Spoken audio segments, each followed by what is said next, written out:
we surely did not sneak up on University of Houston. In fact, from what I understand, talking to the people we know down there, they had a great week of practice prepping for us because, we have a nationally ranked defense. And I think they took that a little personal, and that's the best game we've seen them play. And I think we played very well defensively. I thought we made way too many mistakes. Just simple things that we normally do a better job with, we just didn't do. But also have to give them a lot of credit. They are big, athletic. Boy, they did a great job blocking on the perimeter. And with all that said, it should have been a 17-7 ball game going into halftime. With us getting the ball, and you think you have a chance. I did get very upset with our two 15-yard penalties at the end of the half. And it really was my talk with the players, in the locker room, was about how, you can't go grab a player and pull him off the pile. It's just you can't do that. That's like an automatic penalty. And we're here to try to win the game. We can't, we have to refrain from those kind of things. And then in complete transparency, after I saw the videotape, I said, as the head coach, I can't condone it, but as a former player, I do realize that when you see one of your players getting speared on the ground, Ethan Hagler was on the ground, and their player from 7 yards away comes running and spears him, and that's who they're trying to remove. I said, I can understand that, that was a natural reaction. How we possibly got 30 yards in penalties and they didn't get anything, mind-boggling. And so that's a shame because, it could have been a 10-point game. Maybe we can get a drive there because we should have gotten a 15-yard penalty there and maybe kick a field goal, maybe make it a 7-point game. But I thought that was really, very detrimental to our chance of keeping that thing close and having a chance to win that game. Came out and battled the second half. They're just a good football team. They're bigger, they're stronger, they're faster. They are, they're maybe even better than what we thought we were going to get. So disappointed, but at the same time, we play three basically Power Fives. Who does that? No one does that. But very tough getting a schedule. Also with the fact that you have to play a number of FBS games at home to qualify to be an FBS school, and right now Kennesaw's being considered FCS because they're in transition. They don't count as an FBS. We don't have a whole lot of options with the Air Force game or those kind of things, and Houston was already in the books. But yeah, it wore us out, and we're very banged up. Maybe as banged up as a football team I've ever had going into another contest. And, that wear and tear of those first 3 weeks were, every bit as grueling as I thought it was going to be. So with that being said, we have to just worry about, getting ready for Thursday night. We couldn't practice this morning. We had lightning in the area. And so we're planning on going out tonight. And then now we'll move our whole schedule back and we'll go out Tuesday night also. And then Wednesday, we have no options. We really don't want to go Wednesday night because we're playing Thursday night. We're going to go Wednesday morning. But we've moved some things around. We'll get some extra meeting time. We'll make it all work. Kind of unusual that we'll miss practice time here. I think in my decade of being here, I think maybe we missed 3 practices. So, weather has generally been our friend in the morning, but just wasn't our friend this morning. But anxious to play a conference opponent, Conference USA, home opener, national television, a very good opponent. Jacksonville State has had some success. They're very much a triple option offense, but from shotgun.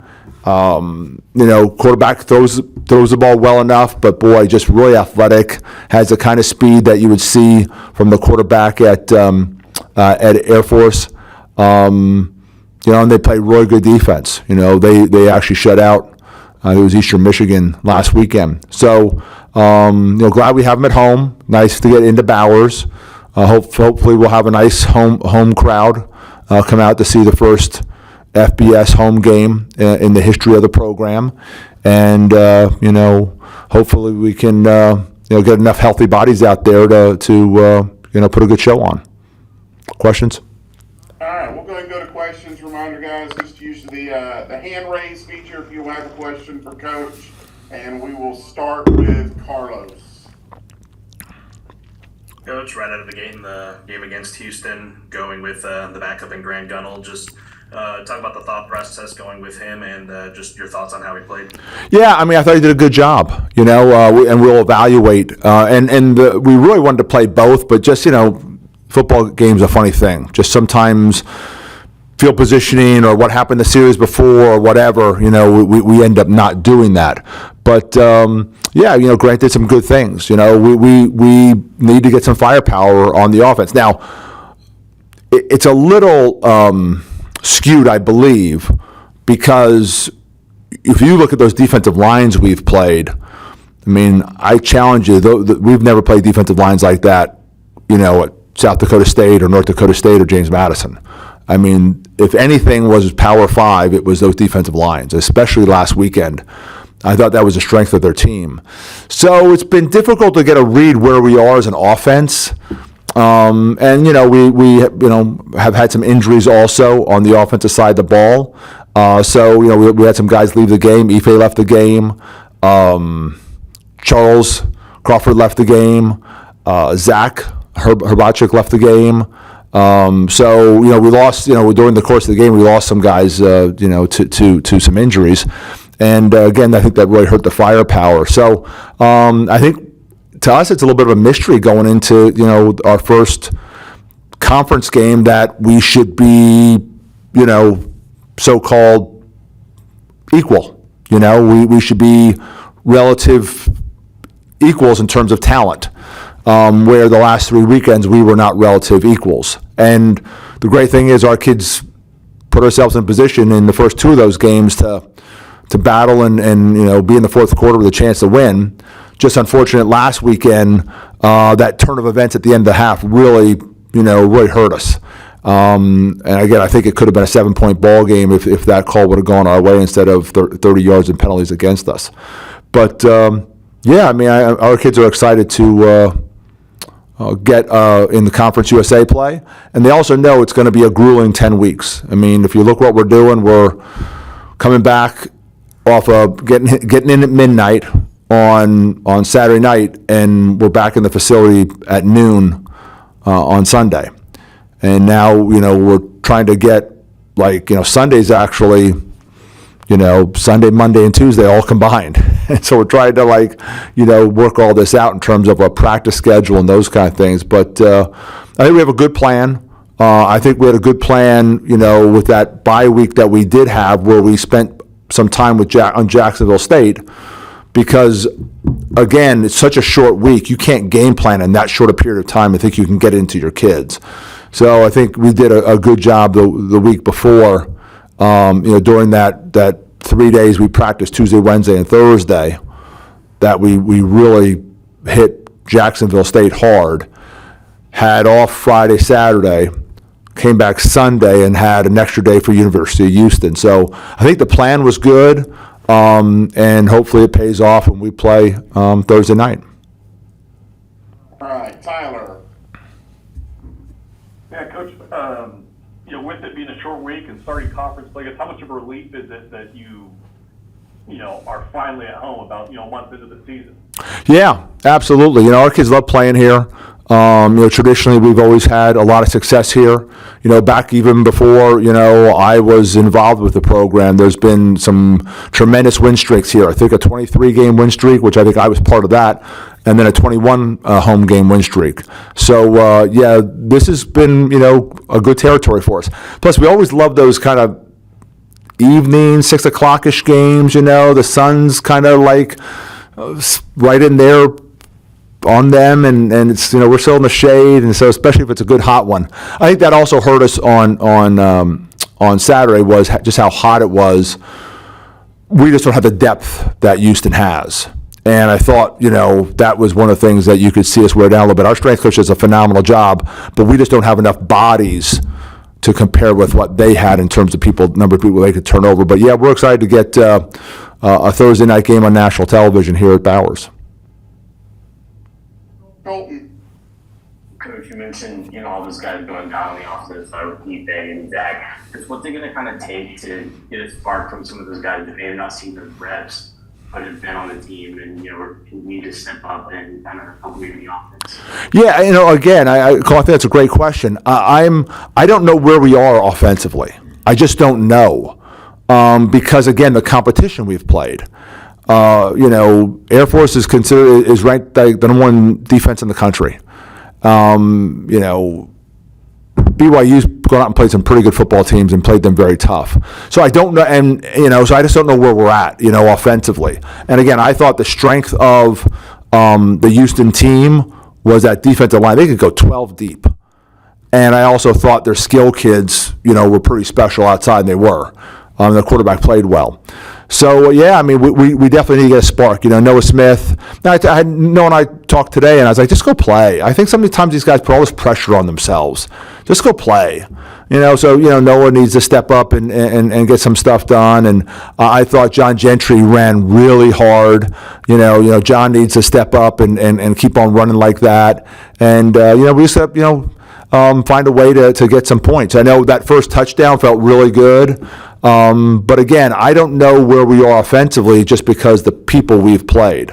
I like my offensive line, but unfortunately for them, the best parts of a lot of the teams we've played so far has been their defensive line. So I'm hoping we can kind of settle in a little bit offensively and open up some holes and see if we can get a little bit of a run game going. Because that's been one of the big issues we've had. You put a lot of pressure on a quarterback if you can't run the football, and we haven't been able to. Hoping we can get some sort of run game moving this weekend or this Thursday. Benjamin.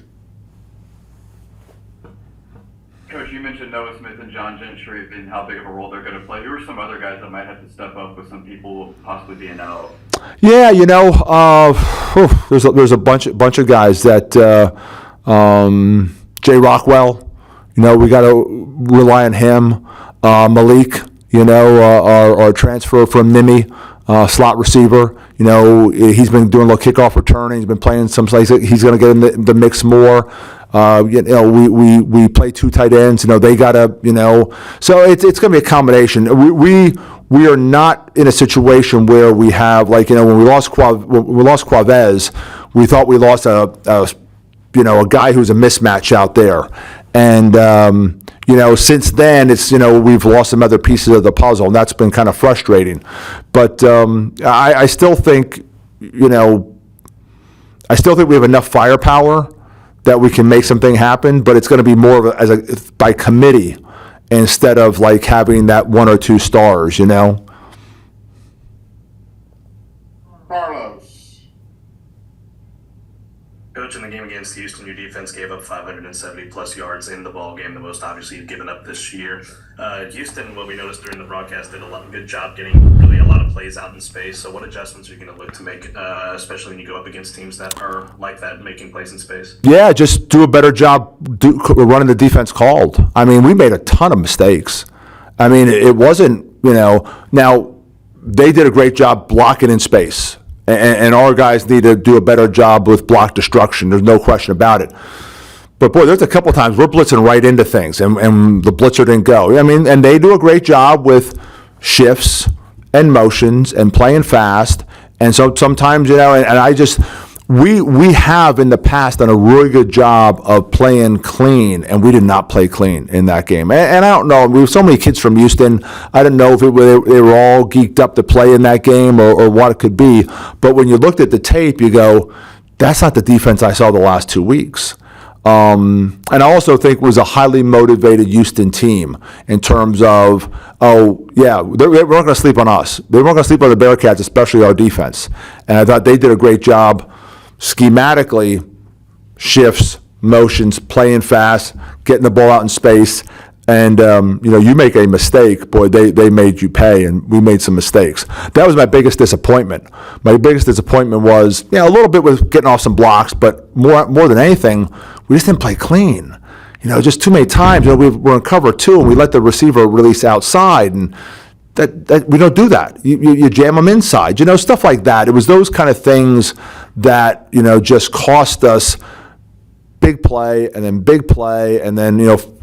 we'd settle down a little bit and make a couple plays and sometimes get a stop, but just too many big plays and also field positions being changed.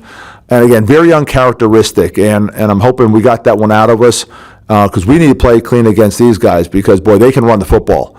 They are, triple option out of shotgun, a little bit Willie Fritz-ish, Rich Rodriguez has always done a great job kind of figuring out what his skill set is in terms of the players and putting them in a great position to be successful.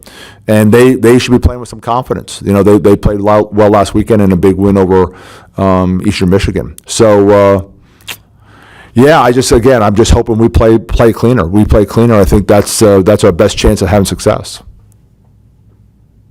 Dalton. I guess hindsight's always 20/20, but how much do you kind of lean on 2 weeks ago now being able to prep for Jacksonville State with that bye week?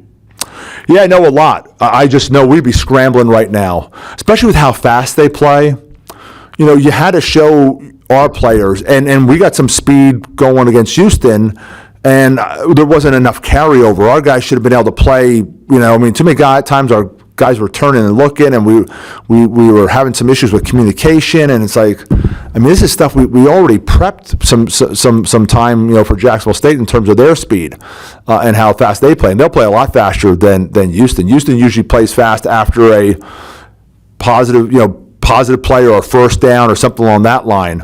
With Jacksonville State, boy, they keep that sucker humming a lot.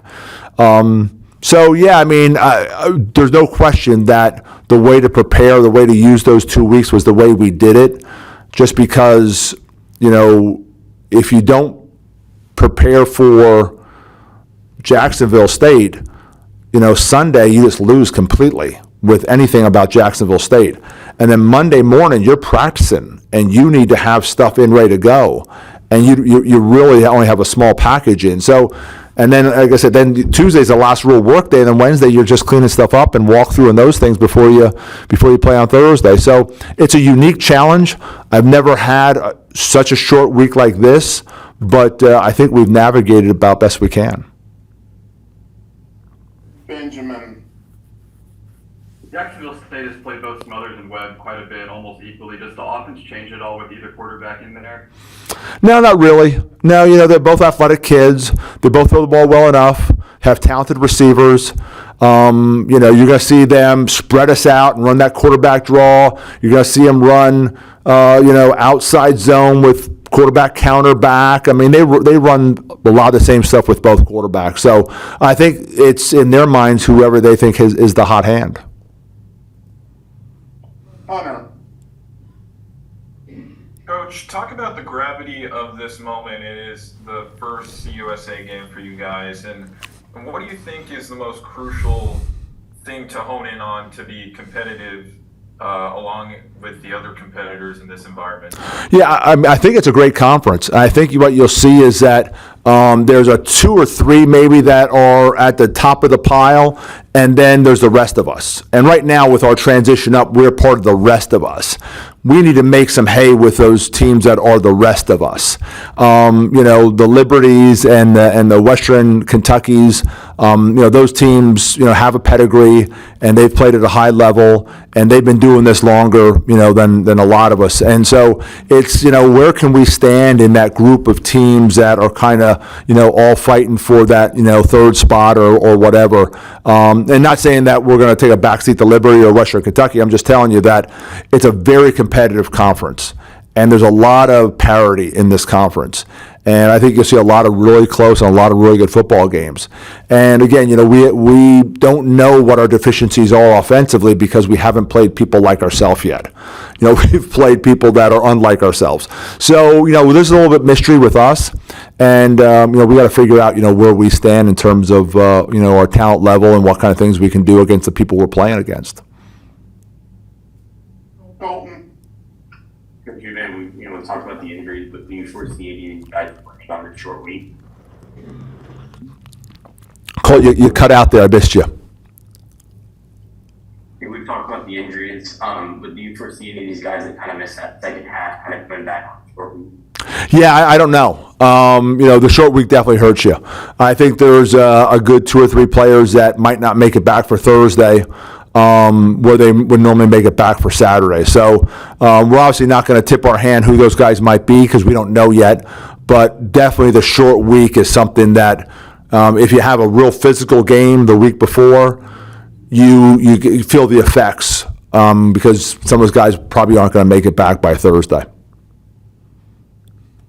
And then just kind of what do you want to see from the fan base? First home game, first, Thursday night game. Just what do you kind of want to see from them in the stands and just in general? Well, yeah, you hope that, we've put enough information out there about how, this is a big deal.